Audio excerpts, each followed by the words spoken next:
যারা দিন কায়েমের জন্য শহীদ হয়, আল্লাহর জমিনে দিন কায়েমের জন্য যারা রক্ত ঝরায়, আমার আল্লাহ রব্বুল আলামিন আজ থেকে প্রায় ১,৫০০ বছর পূর্বে ঘোষণা করেছেন, আল্লাহর জমিনে, এই পৃথিবীর জমিনটা, প্রত্যেকটা জমিন, প্রত্যেকটা জায়গায় শুধুমাত্র আল্লাহ রব্বুল আলামিনের জন্য।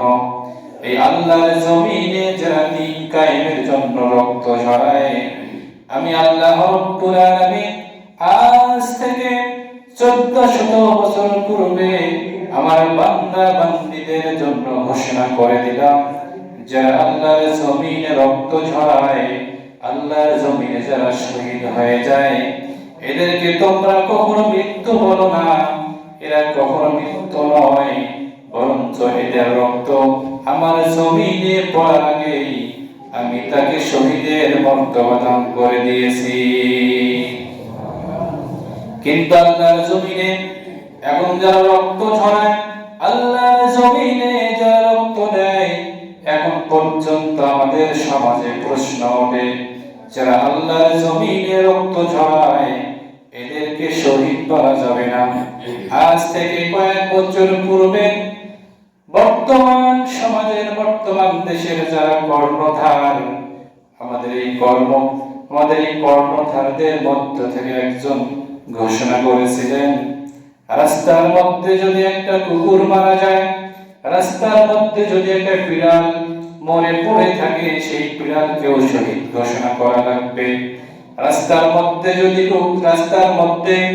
যদি কোনো কুকুর মরে থাকে, সেই কুকুরকেও শহীদ বলে ঘোষণা করা লাগবে। এখন বর্তমান যারা জাতির কর্ণধার, আমরা সকলে জাতির কর্ণধারদের কাছে প্রশ্ন করতে চাই, আল্লাহর জমিনে কোনো মুসলমান যখন রক্ত ঝরায়, সেই মুসলমানকে আল্লাহর জমিন থেকে শহীদ বলে ঘোষণা করা হয় না। কিন্তু আল্লাহর জমিনে যদি একটা কুকুর মারা যায়, সেই কুকুরকে যদি শহীদ বলে ঘোষণা করা হয়, জাতির কর্ণধারদের কাছে আমাদের সকলের প্রশ্ন থাকলো, আজকের এই বয়ান থেকে, এই বয়ানটি ভিডিও হওয়ার পরে ফেসবুক, ইউটিউবের মধ্যে প্রচার হবে, এই বয়ানটি অনেক মুসলমান ভাইরা দেখবে, এবং কি যারা বর্তমান জাতির কর্ণধার হিসেবে দায়িত্ব পালন করছেন, এই জাতির কর্ণধারদের কাছে যদি এই ভিডিওটি পৌঁছে যায়, আমরা তাদের কাছে একটাই আহ্বান করতে চাই, আমরা তোমাদের এই শহীদ বলার ঘোষণার অপেক্ষায় থাকি না। কেননা তোমরা যদি কুকুর মারা যাওয়ার পরে শহীদ বলে ঘোষণা করতে পারো, তবে রাস্তার মধ্যে যদি কোনো কুকুর মরে থাকে, সেই কুকুর যে শহীদ, এরকম কোন প্রমাণ কোরআন সুন্নাহর মধ্যে পাওয়া যায় না।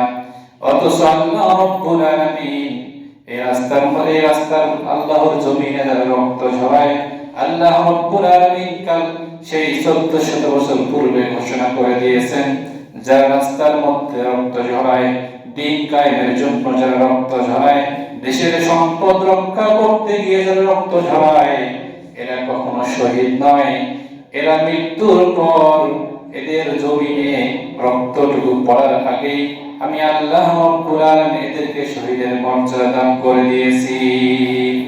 সুতরাং যারা আল্লাহর জমিনে যারা রক্ত ঝরায়, এদেরকে মৃত্যু বলা যাবে না, এরা শহীদ, এরা গাজী, এদেরকে আল্লাহ রাব্বুল আলামিন কাল কিয়ামত পর্যন্ত জান্নাতি খাবার খাওয়ায়।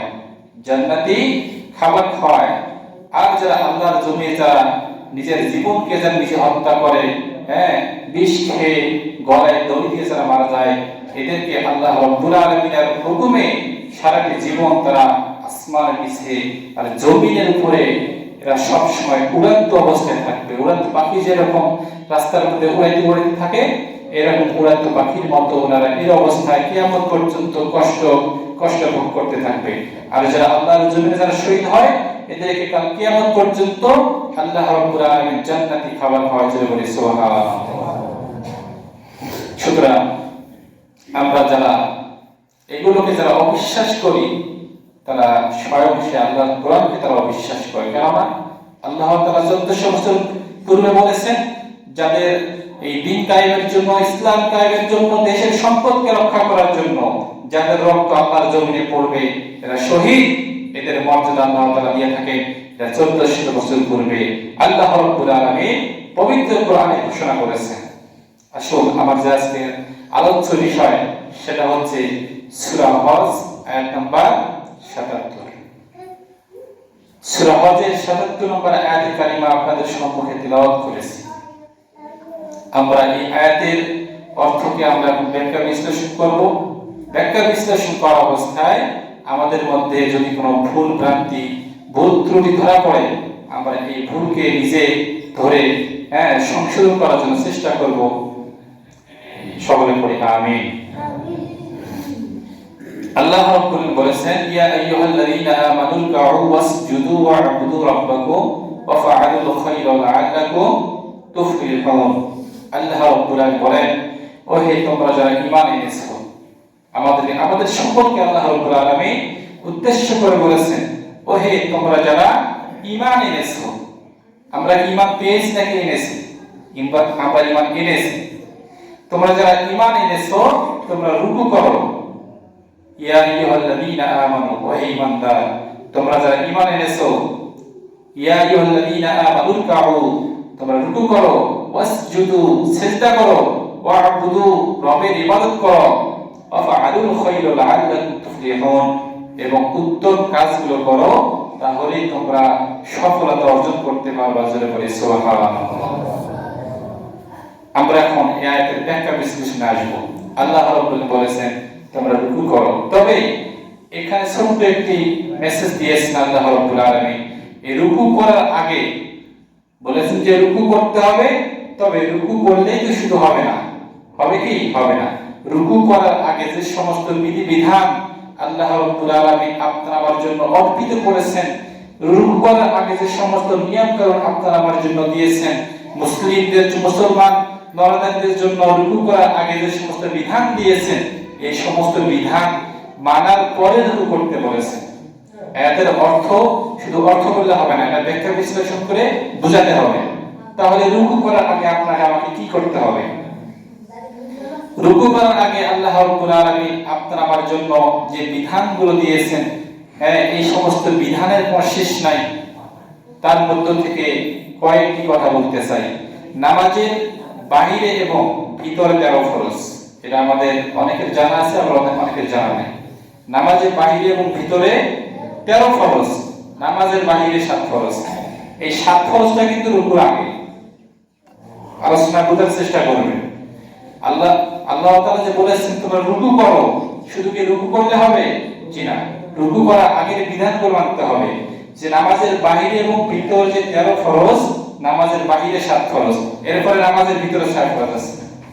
এই নামাজের বাহিরে যে 7 ফরজ, এই 7 ফরজটা হচ্ছে রুকুর আগে। এই রুকুর আগে এই 7টা ফরজ আপনাকে আমাকে মানতে হবে, এরপর রুকু করতে হবে। তবে 7টা ফরজ মানার আগেও কিছু নিয়ম রয়েছে। 7টা ফরজ মানার আগেও কিছু নিয়ম রয়েছে। এখন যেগুলো বলবো এগুলো হচ্ছে রুকুর আগের নিয়ম। আমরা সর্বপ্রথম নামাজের কাতারে দাঁড়িয়ে জায়নামাজ বিছাবো। জায়নামাজ বিছানোর পরে জায়নামাজে ডান পাশে একটি দোয়া আছে, ইন্নী ওয়াজহাতু ওয়াজহিয়া লিল্লাযী ফাতারাস সামাওয়াতি ওয়াল আরদা হানিফা ওয়া মা আনা মিনাল মুশরিকিন। এটা হচ্ছে সুন্নাতের মধ্যে একটা আমল। আপনি যদি এই জায়নামাজ বিছানোর পরে এই দোয়াটা না পড়ে জায়নামাজে ওঠেন, তবু আপনার নামাজ হয়ে যাবে, কোনো সমস্যা নেই। জায়নামাজ যদি না বিছিয়ে নামাজ পড়েন, তবু আপনার আমার নামাজ হয়ে যাবে।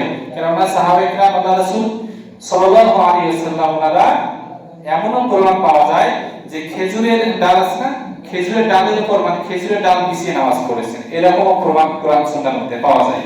সুতরাং এগুলো সুন্নাত, তবে সুন্নাত মানা ভালো।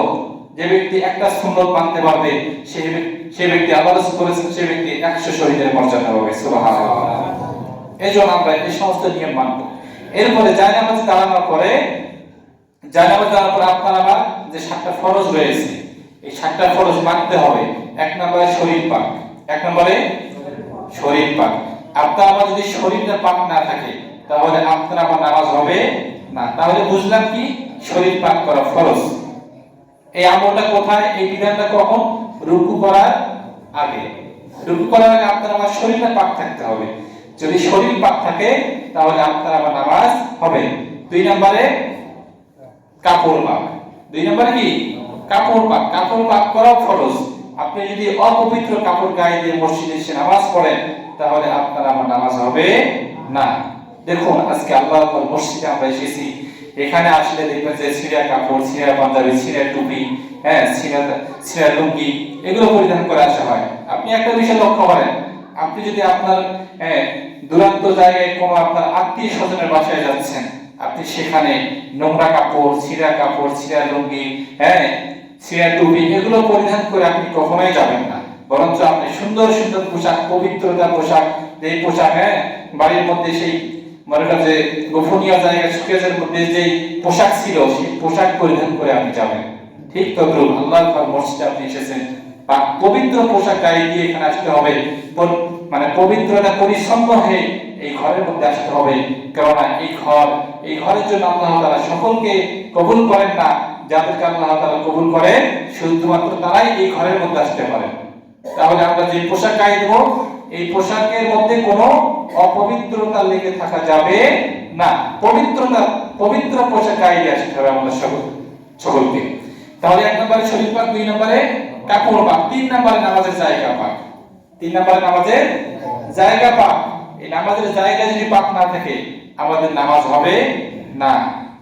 4 নম্বরে ছত্র ঢাকা। আমাদের এই ছত্রটা যে আছে এই ছত্রটা আপনাকে আমাকে ঢেকে রাখতে হবে। 5 নম্বরে 1 নম্বরে শরীর পাক, 2 নম্বরে কাপড় পাক। শরীর পাক, কাপড় পাক, নামাজের জায়গা পাক, ছত্র ঢাকা, কিবলামুখী হওয়া। কিবলামুখী হয়ে নামাজ পড়া অবস্থায় আমাদের অনেকের সিনা ঘুরিয়ে যায়। নামাজ ভঙ্গের কারণ 19টির মধ্যে হয়তো 13 নম্বরে এইটা বলা হয়েছে যে কিবলার দিক হইতে সিনা ঘুরিয়ে গেলে আপনার নামাজ হবে না। তাহলে কিবলার দিকে মুখ করে কিবলামুখী হওয়া, ওয়াক্ত মতো নামাজ পড়া, নামাজের নিয়ত করা, এগুলো 7টা ফরজ। তাহলে কিবলামুখী হয়ে নামাজ আদায় করা, এই কিবলার দিকে নামাজ পড়া অবস্থায় আমাদের যদি সিনাটা ঘুরিয়ে যায় এরকম যদি হয় তাহলে আমাদের নামাজ হবে না। কিবলার দিকে মুখ করে কিবলামুখী হওয়া, ওয়াক্ত মতো নামাজ পড়া। ওয়াক্ত আমাদেরকে চিনতে হবে, ওয়াক্ত বলতে সময় মতো নামাজ পড়া। এরপর বলে সময় মতো নামাজ পড়া, যে সময় নামাজ যদি আপনি অসময়ে পড়ি তাহলে আমাদের নামাজ হবে না। গত জুম্মায় বলা হয়েছিল যে সময়কে মূল্যায়ন করতে হবে। আমাদের নামাজের সময় হয়ে গেছে, আমরা নামাজে দণ্ডায়মান হয়ে যাব।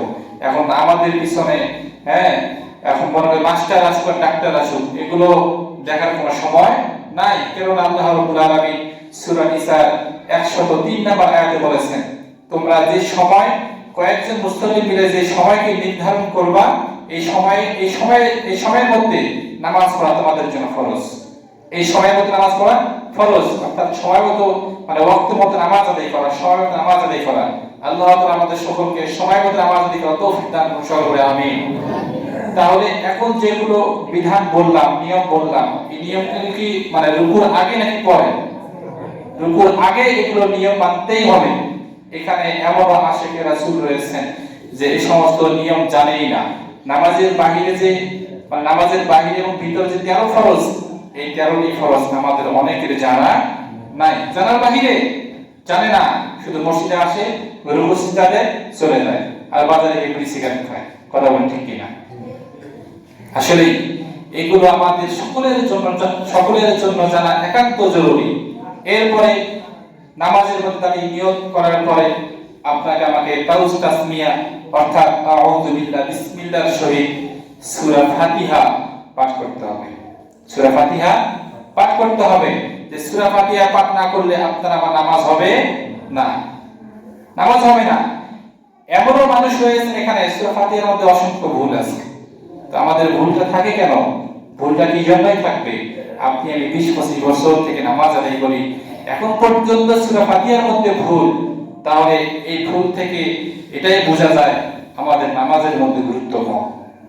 নামাজের মানে নামাজ যে সহিহ শুদ্ধ হওয়ার বিষয়ে আমাদের গুরুত্ব নাই, গুরুত্ব একদম কম।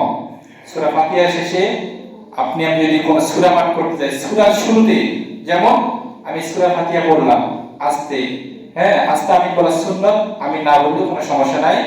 সূরা ফাতিহার শেষে আপনি যদি সূরা মাউন অর্থাৎ আরাআইতাল্লাযী ইউকাযযিবু বিদ্দীন পড়তে যান, আপনি কি সূরা ফাতিহা শেষ করে আস্তে আমিন সুন্নতের আমল করে আপনি ডাইরেক্ট মানে সূরা মাউন শুরু করবেন নাকি অন্য কিছু করবেন? বলেন, একজন বলবেন।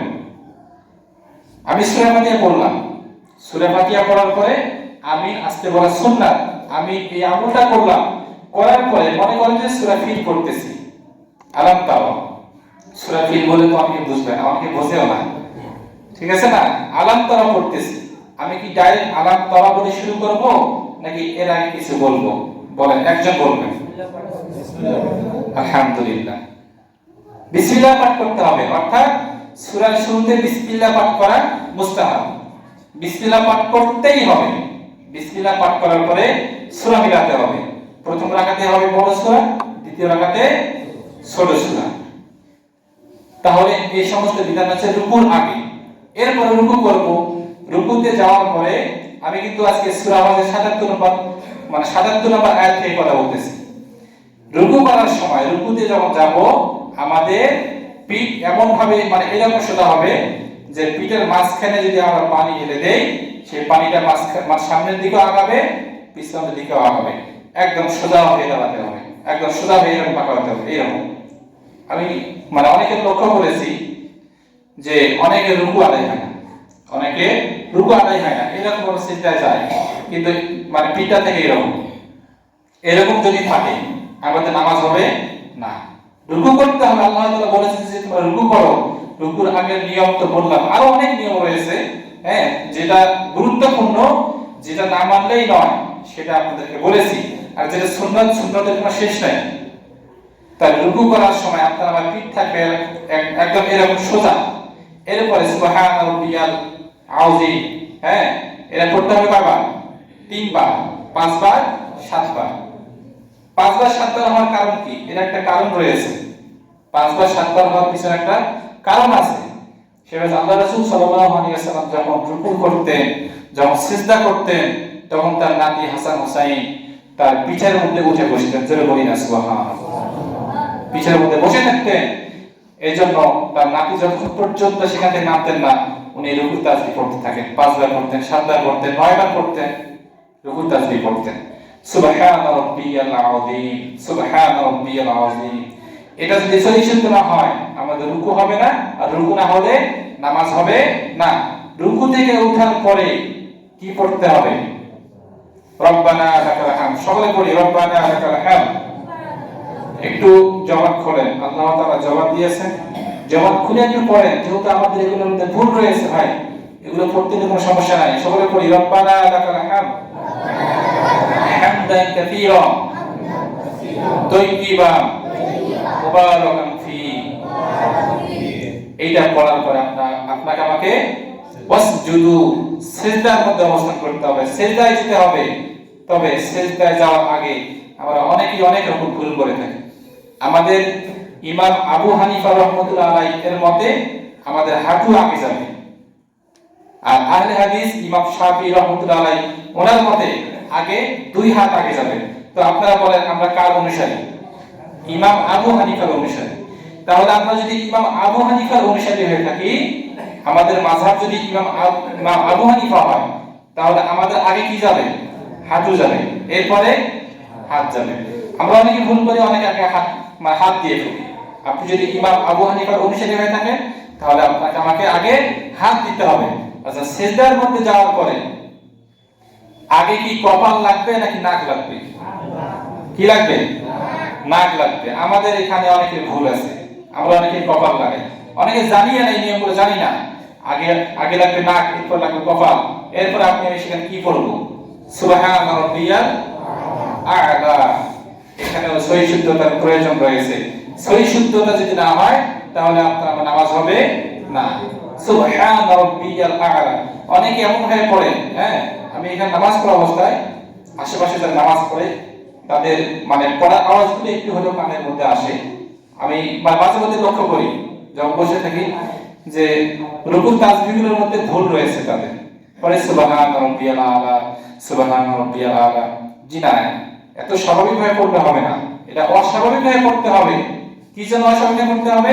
এই রুকুর তাসবিহগুলোর মধ্যে যদি ভুল হয় তাহলে এই রুকুর তাসবিহর মধ্যে আমরা যেগুলো পড়তেছি, আল্লাহ আমার সিজদা কবুল করে নাও, আমার সিজদাকে কবুল করে নাও, আমাকে মাফ করে দাও, আমাকে ধৈর্যশীল হওয়ার তৌফিক দাও। আমি তোমার কাছে মাথাকে অবনত করে দিলাম, তোমার কাছে মাথা নত করলাম। আর যদি ভুল পড়েন তাহলে এগুলোর অর্থ মানে উল্টা হয়ে যাবে। আমাকে সিজদার তৌফিক দেওয়ার কোনো প্রয়োজন নাই, আমি তোমার কাছে মাথা নত করি নাই, হ্যাঁ, এগুলো হবে অর্থ। এই জন্য রুকু এবং সিজদা তাসবিহগুলো আপনার আমার জন্য, আমাদের সকলের জন্য একান্ত মানা জরুরি এবং সহিহ শুদ্ধভাবে উচ্চারণ করা একান্ত ফরজ, যেগুলো রুকু তাসবিহ না করলে আপনার আমার নামাজ হবে না। তাহলে 2 নাম্বার মানে রুকু এবং সিজদা, এই দুইটা কথা বলতেই মানে সময় শেষ হয়ে গেছে। আমরা সকলেই আজকে যতটুকু আলোচনা হয়েছে এই আলোচনা আমরা সকলেই নিজের আমাদের বাস্তব জীবনে আমলে নেওয়ার জন্য চেষ্টা করব। এবং যারও অনেকগুলো আলোচনা মানে গুছিয়েছিলাম, আলোচনা করার সময় হলো না, আল্লাহ তাআলা যদি তৌফিক দান করেন আগামী জুম্মায়, হ্যাঁ, আগামী জুম্মায় অন্য একটি বিষয় আলোচনা করার নিয়ত রয়েছে। আগামী জুম্মায় যদি ওই বিষয়টা যদি আলোচনা না হয় তাহলে পরের জুম্মায় এই মানে যদি আলোচনা হয় তাহলে এই আলোচনাটা পরের জুম্মায় করা হবে ইনশাআল্লাহ। আর আমাদের মাস থেকে রজব মাস বিদায় নিতে চলতেছে। রজব মাসের দ্বিতীয় ভাগ চলে গেছে, আর আছে এক ভাগ আমাদের মধ্যে। এরপরে শাবান পর রমজান। আমরা সকলে এই রমজান মাসের জন্য প্রস্তুতি গ্রহণ করব। আল্লাহ তাআলা আমাদের সকলকে আজকে যতটুকু আমল করলাম এই আমল অনুযায়ী আমাদের